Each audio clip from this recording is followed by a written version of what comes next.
الحمد للہ وحدہ والصلاة والسلام علی من لا نبی بعدہ اما بعد فاعوذ باللہ من الشیطان الرجیم بسم اللہ الرحمن الرحیم یا ایہا الناس اتقوا ربکم ان زلزلۃ الساعۃ شیء عظیم۔ اے لوگو اپنے رب سے ڈر جاؤ، بے شک قیامت کا زلزلہ بہت بڑی چیز ہے۔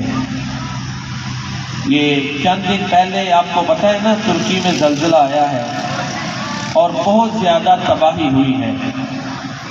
انسانوں کے پاس، سائنسدانوں کے پاس ابھی تک کوئی ایسا آلہ ایجاد نہیں ہوا کہ جس سے وہ میئر کر لیں یا پریڈکٹ کر لیں یا فورکاسٹ کر لیں یا اندازہ لگا لیں کہ زلزلہ آنے والا ہے۔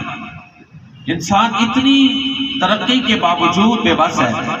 ایک چیز بڑی قابل غور ہے جو اس زلزلے میں لوگوں نے نوٹ کی، اور اس سے پہلے بھی سائنٹسٹ جو ہیں انہوں نے اس پر تجربات کیے، وہ یہ ہے کہ کسی علاقے میں جب زلزلہ آنا ہونا تو زلزلہ یا کوئی آفت آنی ہو تو پرندے اور جانور پہلے سے ہی عجیب و غریب حرکات کرتے ہیں۔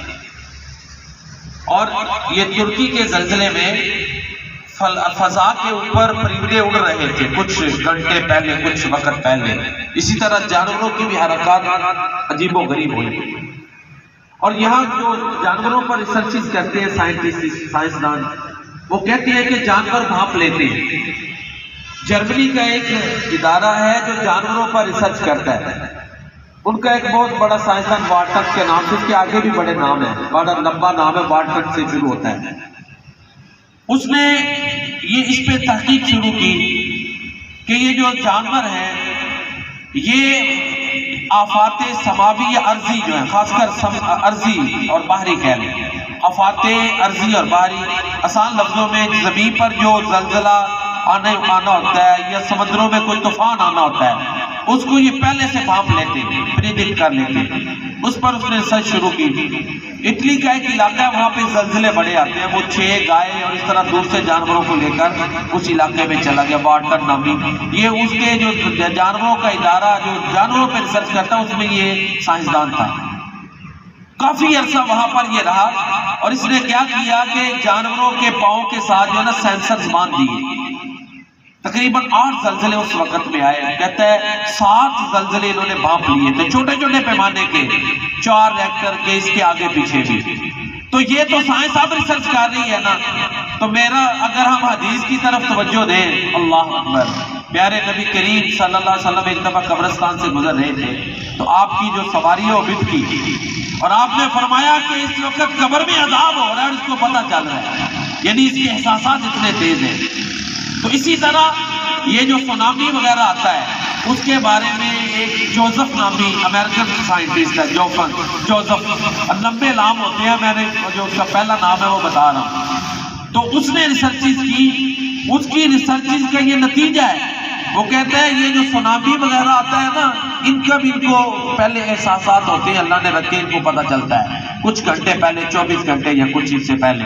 لیکن دیکھیں انسان اشرف المخلوقات ہے، تو یہ کس چیز میں کھویا ہوا ہے کہ اللہ کی نافرمانیوں میں ہم آگے بڑھے ہوئے ہیں، اور یہ آفات آ رہی ہے، اور آگے جو ان کا ہے نا قیاس، وہ پاکستان کی طرف ہے۔ سورہ انفال پڑھیں، ہمارے نصاب میں شامل تھی۔ اللہ فرماتے ہیں اگر تم وما کان اللہ لیعذبہم وانت فیہم وما کان اللہ معذبہم وہم یستغفرون۔ اے پیغمبر صلی اللہ علیہ وآلہ وسلم، جب تک آپ ان پہ موجود ہیں، اللہ ان کو عذاب نہیں کرے گا، اور جب تک یہ اللہ سے استغفار کرتے رہیں گے پھر بھی عذاب نہیں کرے گا۔ تو واحد علاج، انسان کے پاس اور کوئی علاج نہیں ہے، یہ آفات ارضی اور بحری، ان سے بچنے کا ایک علاج ہے استغفار۔ اللہ تعالیٰ جو ہے نا عذاب ڈال دیتے ہیں۔ تو پاکستان پہلے ہی زلزلے کی مار اتنی پڑی ہے 2005 میں، پھر یہ جو ابھی آیا ہے فلڈ آیا ہے، اس کے دیکھیں نا جا کے، ہم تو آرام سے اپنی زندگی اسی طرح نارمل گزار رہے ہیں۔ کچھ دیر ہمیں احساس ہوتا ہے، میڈیا پہ بڑا گرم تبصرہ ہوتا ہے تو ہمیں دکھ ٹینشن ہوتی ہے، لیکن جیسے ہی وقت گزرتا ہے پھر اسی طرح ہمارے رویے، فنکشن بھی ویسے، خوشیاں بھی ویسے، معاملات بھی ویسے۔ یہ زندگی کا حصہ ہے نا۔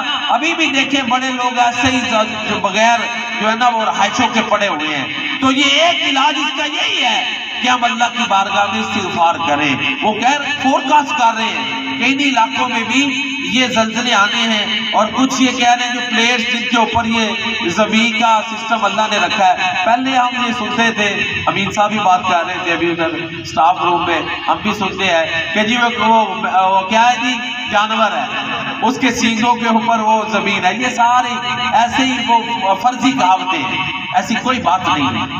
وہ باقاعدہ تو سائنس ریسرچ سے ثابت کر چکی ہے کہ پلیٹس کے سسٹم ہے، اور یہ پلیٹس بھی اللہ کے تابع ہیں۔ تو لہٰذا استغفار کریں گے تو وہ اللہ، جب حضرت یونس علیہ السلام نے مچھلی کے پیٹ میں آیت کریمہ پڑھا تو اللہ نے ان کی آکسیجن ہر چیز کا انتظام کیا، تو یہ تو عام زمین ہے۔ لہٰذا اس کا ایک ہی حل ہے کہ ہم اللہ کی طرف زیادہ سے زیادہ رجوع کریں، نماز پابندی سے پڑھیں، صبح شام کے دعائیں، بڑوں کا کہنا مانیں، اور اپنے آپ کو جو نوجوان نسل ہے یہ فحاشی سے بچائے، عریانی سے بچائے۔ اللہ اور اس کے رسول کی تعلیمات کی طرف ہم آئیں گے تبھی ان آفات سے بچ سکتے ہیں۔ اللہ تعالی ہمیں محفوظ رکھے۔ شکریہ۔ السلام علیکم ورحمۃ اللہ۔